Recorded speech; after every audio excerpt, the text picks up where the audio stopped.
Hello mga kaibigan, narito na naman ang inyong lingkod, Father Bob, isang paring Carmelita. Purihin natin si Jesus, Maria at Jose. Tuloy-tuloy lang tayo sa ating mga pagninilay at napakagandang balikan natin ang mga magagandang mensahe ng ating mga pagbasa na ating narinig noong nakalipas na araw. Napakagandang magsimula ang ating araw, ang ating mga tungkulin, ang ating mga gawain sa mga mensahe na dinadala ng ating mga pagbasa.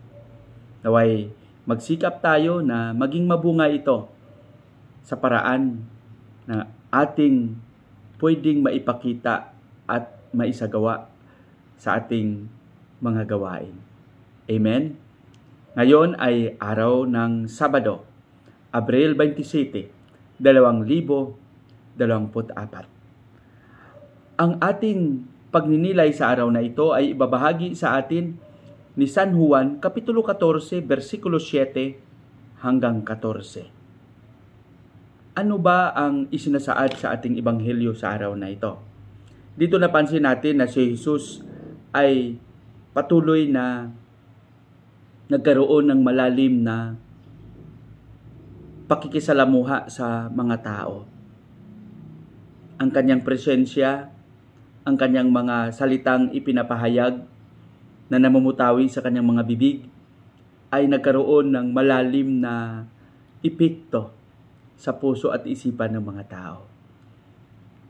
Alam natin na sa kanyang buhay marami ang hindi rin naniniwala sa kanya at marami rin ang naghahanap ng kamalian sa mga ginawa niya. Kaya dito makita natin na si Jesus, sinabi niya sa kanyang tagapakinig at sa mga tao, sabi niya, ang naniniwala ay gagawa ng kabutihan. Ito yung palaging hamon sa ating lahat. Napakadaling sabihin na ako ay Kristiyano, kilala ko si Kristo. Ngunit kung ang aking puso ay napakalayo sa kung ano ang ipinapahayag ko, ako ay isang sinungaling. Kaya ang pagiging Kristiyano ay malaki ang nakaakibat sa pangalang ito. Sana hindi tayong lahat maging sinungaling. Ang sinungaling lang yung mga taong palaging nagsasalita ng mabuti, ngunit ang kanilang mga gawain ay napakalayo sa kung ano ang kanilang sinasabi.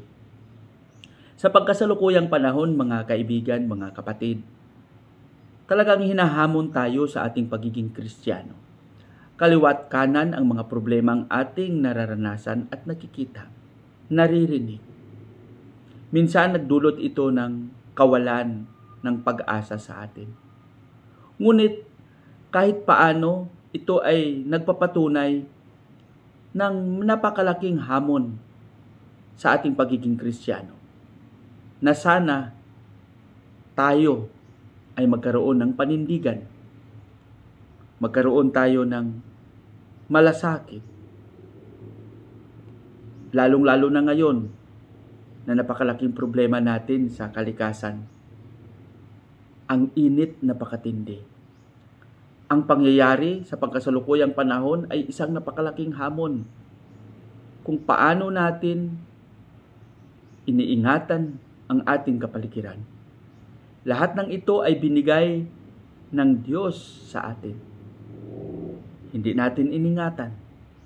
Binabalik ng kalikasan ang ating ginawa.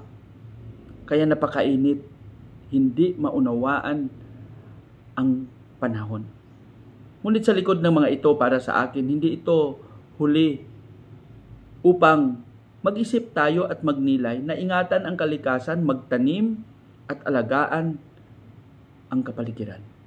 Para sa akin, ito ang isang ekspresyon ng pagpapakita ng kabutihan sa ating paniniwala kay Kristo.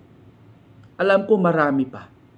Sa mga nakikinig sa pagninilay na ito, alam ko, lahat kayo ay may mga ginagawang kayo lang ang nakakaalam. Yung patuloy nyo na pagtulong, pakikiisa, pagsuporta, paggabay, at panindigan sa kabutihan. Ituloy nyo lang. Pagpalain kayo ng may kapal. sa ating panalangin. Panginoong Hesus, naway maging gabay ka namin araw-araw sa patuloy naming paggawa ng kabutihan. Ikaw ang aming sandigan. Ikaw ang aming lakas. Amen.